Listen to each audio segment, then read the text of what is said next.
আসসালামু আলাইকুম। তো এই ভিডিওতে আমরা দেখব আমাদের পাওয়ার ডাইরেক্টরে, নতুন পাওয়ার ডাইরেক্টরে গ্রিন লাইন যে আসে মোবাইল স্ক্রিন রেকর্ডিং এডিট করতে গেলে সেটা কিভাবে ফিক্স করতে হয়।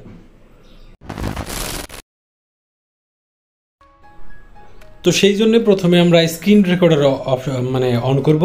আমাদের screen recorder Z screen recorder অথবা এক্স রেকর্ডার, আপনি যে স্ক্রিন রেকর্ডারই ব্যবহার করেন না কেন, এইখানে আপনি দেখতে পারবেন যে স্ক্রিন রেকর্ড আপনি করছেন সেটা আগে এডিট করে নিতে হবে স্ক্রিন রেকর্ডার দিয়ে। তো স্ক্রিন রেকর্ডারে আমরা এডিট বাটনের অপশনে ক্লিক করলাম। এখানে দেখতে পাচ্ছেন যে এটা রিলসের মতো রেশিও, আমরা এটাকে 16:9 ইউটিউবের রেশিও করে নেব। ঠিক আছে, ইউটিউবের রেশিও করে নেওয়ার পরে আমরা এখান থেকে ব্যাকগ্রাউন্ড সিলেক্ট করতে পারি। তো আপনার ইচ্ছা মতো আপনি ব্যাকগ্রাউন্ড সিলেক্ট করতে পারেন অথবা ডিফল্ট ব্যাকগ্রাউন্ড রাখতে পারেন।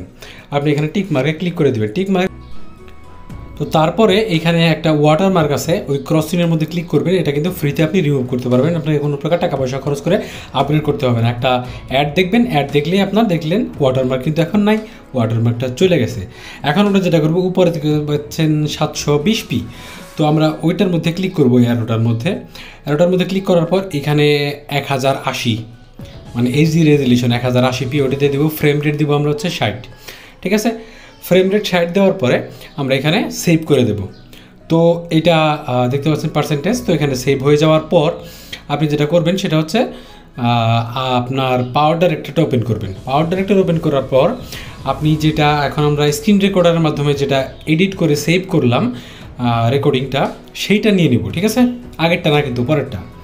তো ওইটা নিয়ে নেওয়ার পর দেখতে পাচ্ছেন আমি নিয়ে নিয়েছি। এখানে দেখতে পাচ্ছেন টাইমলাইন।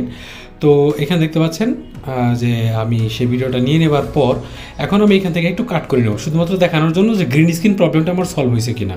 আমি এখানে সেভ করে আপনাদেরকে দেখাবো। আমি এইটুকু কাট করে নিয়ে নিলাম। তারপরে এখানে আমি সেভ বাটনের মধ্যে ক্লিক করে প্রডিউসের মধ্যে ক্লিক করলাম। প্রডিউসের মধ্যে ক্লিক করার পর এখানে প্রডিউস আমাদের হয়ে গেল। আমরা গ্যালারি থেকে প্লে করতে পারি অথবা এইখান থেকেও প্লে করতে পারি। এখান থেকে প্লে করলাম, দেখতে পাচ্ছেন কোনো প্রকার কিন্তু কোনো সাইডে কোনো গ্রিন স্ক্রিন নাই, নর্মাল যেভাবে আমরা এডিটিং করি সেভাবে কিন্তু আসছে। এইভাবে কিন্তু আপনি পাওয়ার ডাইরেক্টরে গ্রিন স্ক্রিন প্রবলেম সলভ করতে পারেন।